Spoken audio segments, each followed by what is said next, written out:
Hello there, we are ready for round one of this league. We have one in the die roll, and we're looking at hand with basically everything we need to defend ourselves slightly and play land drops. So that's all you can really ask for. Certainly, unlike other decks, we're not racing to assemble Tron. It doesn't really matter how quickly we get to it, because if we're going for the full Tron game plan, it's, we're not playing any turn 3 cards or anything, so there's definitely no need to play a bunch of chromatic things. And the card drawing we're playing is, dual purpose. A Ghost Quarter. Oh no. Well, it looks like we can certainly write off assembling Tron for quite some time this game. It sort of appears like this opponent might be on Merfolk. That wouldn't be awfully surprising. I suppose there's no real need to start laying out Archer's Minds either, because it hides some information and we're very, very, very far away from assembling Tron. So I like this deck because we can basically play as a sort of weird almost mono blue counterspell deck for a little while. It gives you quite a lot of resilience to a lot of things in Modern if you can just interact with them on 1 and 2 mana. So this looks like they're on Fairies then, which should be an interesting match. Electrolyze, usually quite good against various variants, but they could easily not be. They could be on like a Time Warp deck using the Fairy Conclave to try and kill the opponent. The opponent moving to discard step? That seems a bit on the weak side for them. I'm sure they may have some counterspells, so I'm not going to give them the chance to use it by firing off an Electrolyze early. Especially since next turn, even if I miss a land drop, I can just not discard to hand size. Well, there's a Pestermite, and we have double Through the Breach, which is quite nice. Since once we do hit our 5th land, we can end step Through the Breach, and if it gets countered, we can untap and Through the Breach again. Pestermite. I'm just going to remand this to put pressure on them having another land. And helped me draw land also. That's great. Having Pestermites does make Through the Breach plan a lot more scary, because even if you resolve it and they have 3 mana tapped, they can just tap Emrakul because it only has protection from colored spells. Not everything with colors.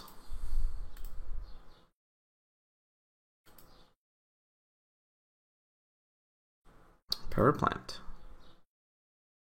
And Tower, so we have Fulltron ready, but we're just gonna see what happens here. I think if they play Pestermite again, I'll see what I'll let it resolve, see what they target with it.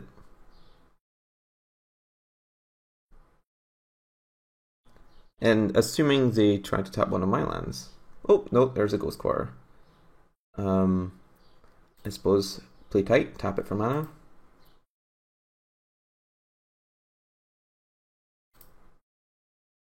I'll get another island. And they did not decide to play the Pestermite, which is a-okay. Oh, no, yes they did. So let's see, I'm still going to let it resolve. If they try and tap one of my lands, I will tap it for mana, use the floating mana, and electrolyze them. And this little window always resizes itself so that I can't actually see the OK button. Tisk tisk model. Tisk tisk. And we are going to their turn with Spell Pierce and Remand, so I'm sure they can't resolve anything too threatening. After tanking, the opponent has seemingly decided to do Zilch, which is a-okay. Now,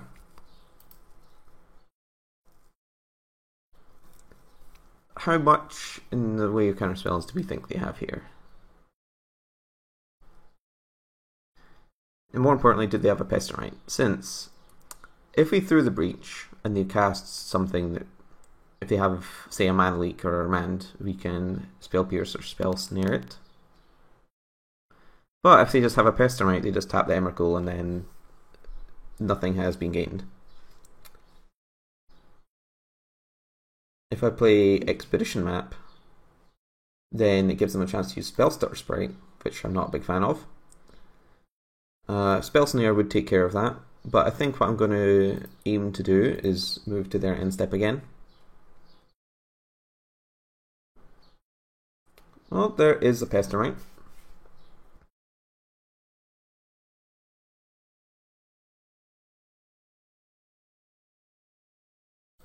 I'm going to remand them again. I like keeping their board clear of fairies, so it prevents them from being able to misspend Clique and that sort of thing. But I think relatively soon I'm going to start firing off through the breaches.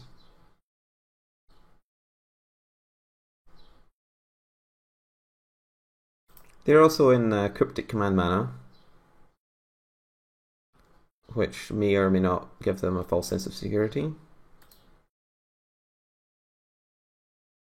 And also, with me biding my time, I am able to, through the breach, and cast Spell and Spell Snare and Spell Pierce, which is quite nice.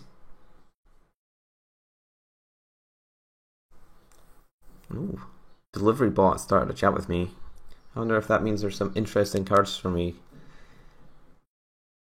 on the Wii.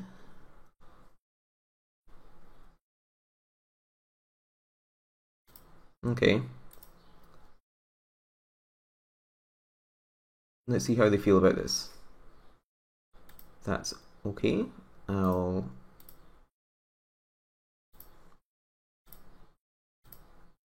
carry on.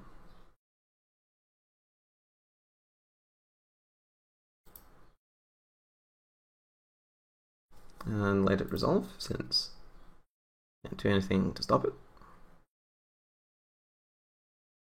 And they're untapping their own land. Seems fair enough, really.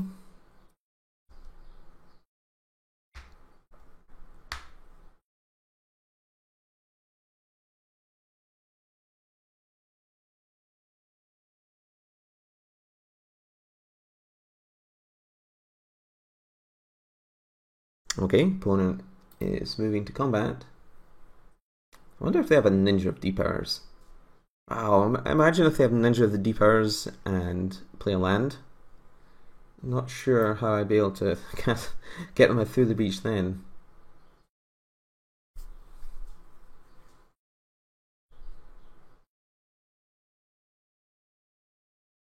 I sort of suspect that they might cast Cryptic Command if I cast it through the breach here.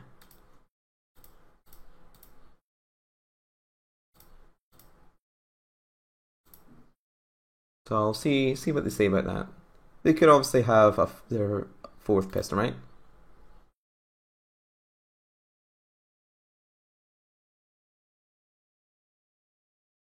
They might also try and Cryptic Command to Fog, but that seems possibly ambitious, because that would imply that I had untapped and had access to all of my mana. It's also possible that the opponent thought, hey, he did it at the end of turn, it's just gonna die, right? Ooh, the tension, the tension. Am I going to get blown out by the fourth Pestilite?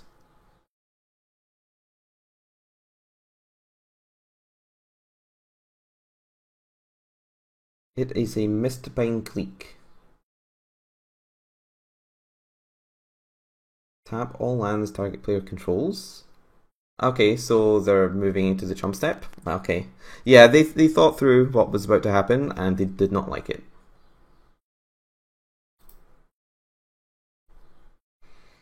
So, fairies. I expect lightning bolts to be okay. There are mono blue fairies as well, so I didn't see Bitter Blossom, so that makes me less inclined to play something like Pyroclasm to try and blow them out. I think against a deck like this, it's entirely possible that I will get to resolve one of these guys though. So the question is, what's not so great? Well, I mean, honestly, everything seems pretty decent. This guy is eminently castable, but if they're going to aggressively go after my lands a bit more, I maybe shouldn't rely on casting these things. Whereas I think there's a reasonable chance I might be able to force a Keranos down. Negates are fine because they will have real spells in their deck, but they also have, you know, a bunch of fairies that sometimes it doesn't do anything. So, Electrolyze is also just great against all the 1 toughness fairies that they might try and champion on my turn, so it makes it very risky for them.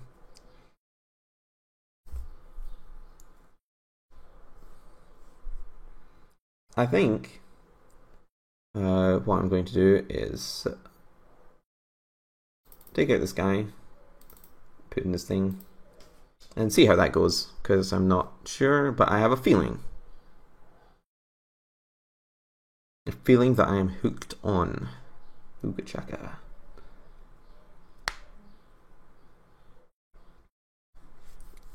This hand has tons of lands in it, and this is a matchup where I think that's okay.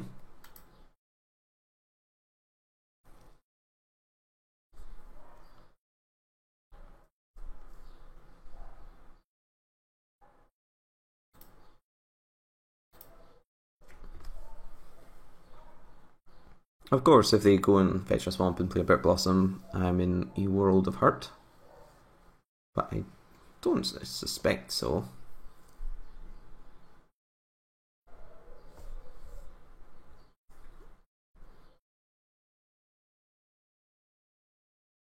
I'm honestly not very afraid of them targeting my other lands at this point, and might as well put the fear in them.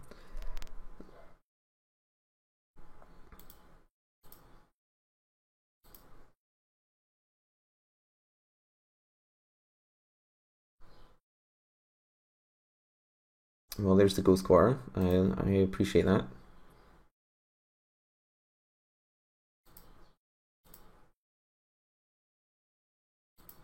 I actually think what I'm going to do is play this power plant, and despite the fact it would leave me unable to cast Electrolyze, since I think they will be too afraid not to blow them up, since they demonstrated that behaviour last game. I obviously may be wrong, and if they try and play Pestermite, I'll probably just remand it, but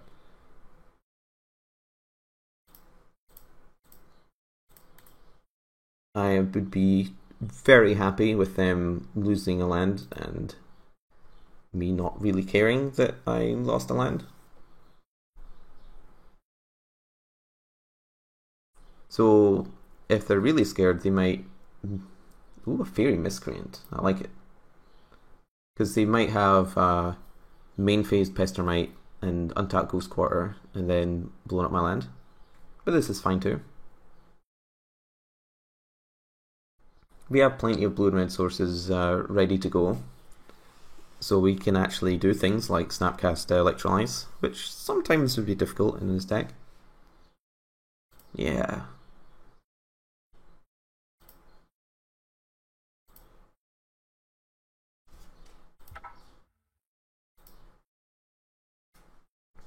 I elected not to Epiphany for 1 there.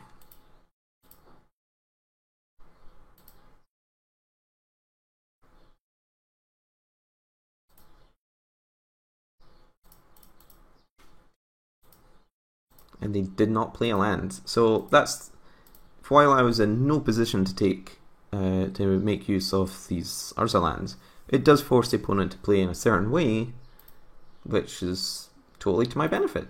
I approve. No attacks. What does that mean?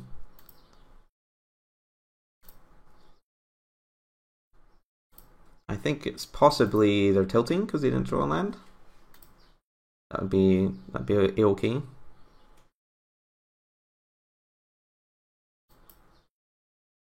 Well, this is the most deck thinning I think we can do with our Scalding Tarns.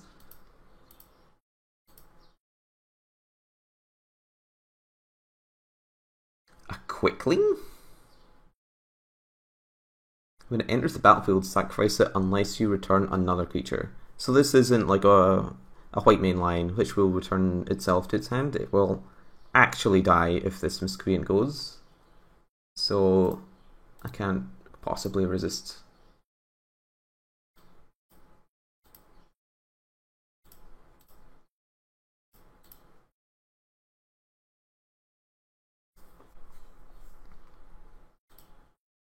I do appreciate my opponent's gumption though. This Quickling is quite spicy.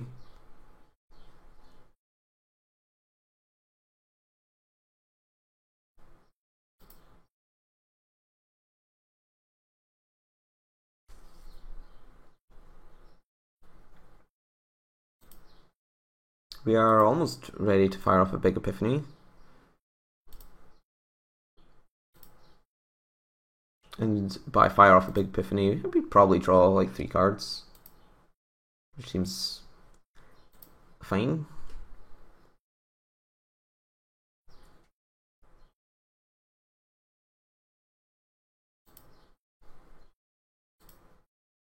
Let's see.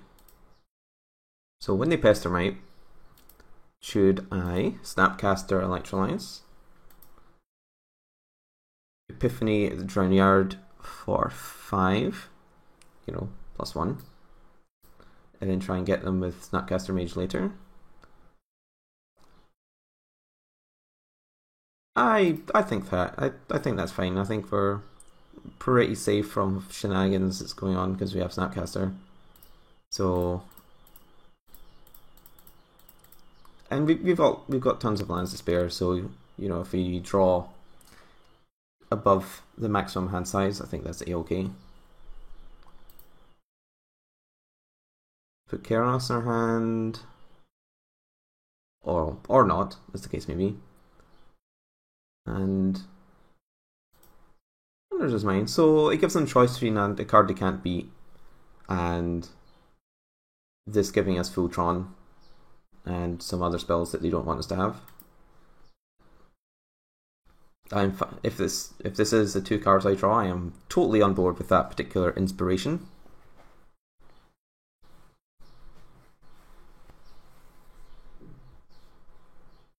And I can discard this, discard this, discard this.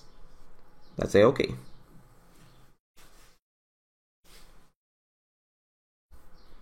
So our hand went from being full of hot air to actually having a bunch of sweet stuff in it.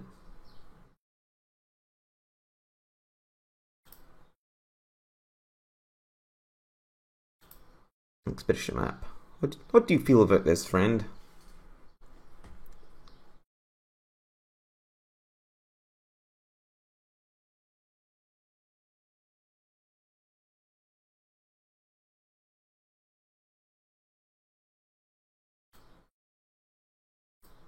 No, I could Snapcast in the Electrolyze again, but I don't think that's required. I sort of want to blow them out a little bit harder with it.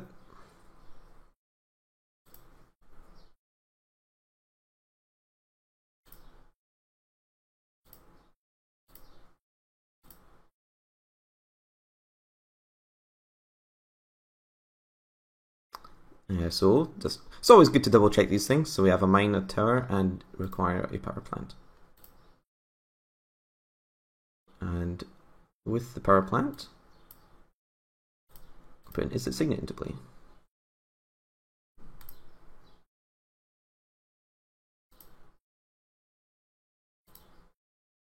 And I'll play this expedition map also.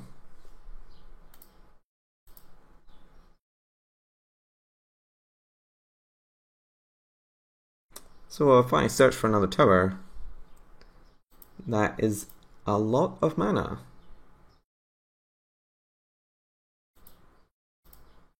It may even quite possibly be a lethal amount of mana. They might Shadow of Doubt or Squelch me though. That would be great.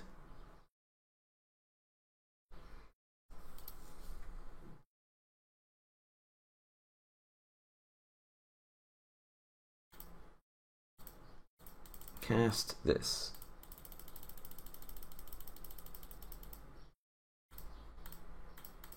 I don't see too much going wrong with this.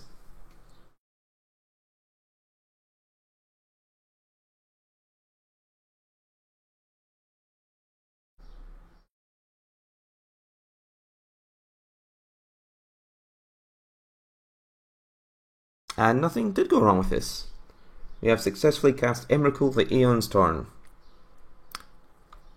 Hopefully we can do that in the following matches.